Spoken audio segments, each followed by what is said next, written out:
I'm so excited about our discussion today. We are talking all about family nutrition. And so, Mr. Chase, go ahead and introduce yourself to our guests. Hello, everyone. It's a pleasure to be here with you on Wednesday's Wisdom. I have the great opportunity of speaking to you about two things that I'm very passionate about, and that's going to be children and nutrition. So, a big question all parents have, we all want what's best for our kids and we Mm-hmm. want them to think globally and to be exposed. And so, we want to get them to try new things.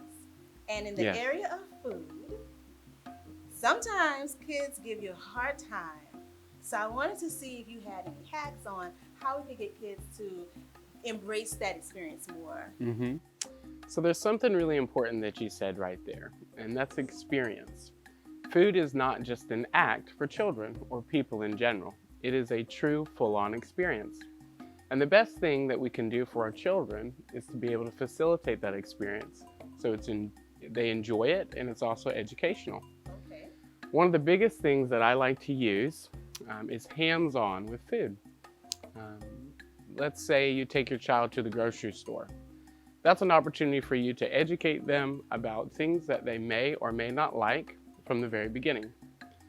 So if you see something on the shelf that you're thinking in your head, oh, I really want my kid to have broccoli, or I really want them to eat oranges, go ahead and take that moment to share that special time to examine that fruit or examine the broccoli.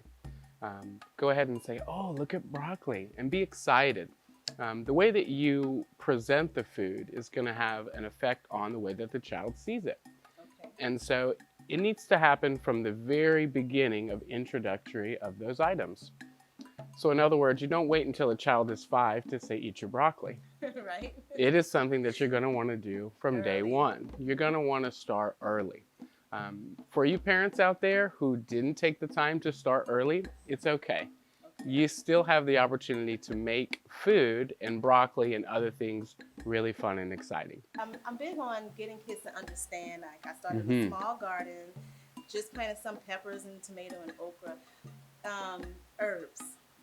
Yes, What's your ma'am. take on that? I know that a lot of people try to season naturally, and then kids may or may not be into that. Mm-hmm. How do we get them to appreciate and understand that? The same process? Mm-hmm. Yeah, definitely same process. The introduction is key. Make it exciting, make it fun, make it engaging. Um, Sometimes it's difficult for children when they first are introduced to spices and herbs because it's so different, it's so potent. It's not in a normal form that you would see cooked on your plate. So it's in a raw state, okay? A raw state. And that's something that's really important to teach children is that food doesn't just come from the grocery store, okay? Yes. It comes from a plant first Yeah. and comes out of the ground. Somebody put it there. You add water, you add love, then it grows, okay? And then it's harvested. And then at that point, you can enjoy it. So I have this question about healthy Mm-hmm. because there's the word that gets thrown out. This is better. This is a, and I've seen people in the grocery store reading the labels and trying to find out what's good. What should I avoid? There are some things though that people think it's a healthy food, and it's Mm-hmm. maybe now, depending on the research, we found that it's not. Can you highlight? Do you know of any of those that we can highlight? Trying to be healthy, but not really being healthy when we choose them. Mm-hmm, definitely. So the more something has been handled, okay, in the food industry, the less of the nutritional quality it has. And we'll go all the way to the max, to the far end when we first talk about this. And let's go with a processed frozen hamburger from the store, okay? This product has been touched and handled who knows how many times, and then frozen for who knows how long, Yeah. okay?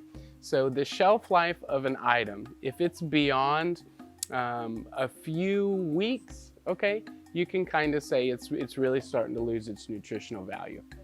If it has a shelf life of several years, again, it's losing Probably some of not. its nutritional value. Okay. So there's many things out there. The majority of our options in the country that we live in are not healthy for us, okay? And it's very unfortunate. Before we leave, Mr. Chase, do you have any words of wisdom for our guests? I do, and because Wednesday's wisdom focuses on family. I'm going to use a quote from Maria Montessori, and that is, follow the child. If we follow our children, we'll have the opportunity to learn a little bit more about where we come from and how we can better help them.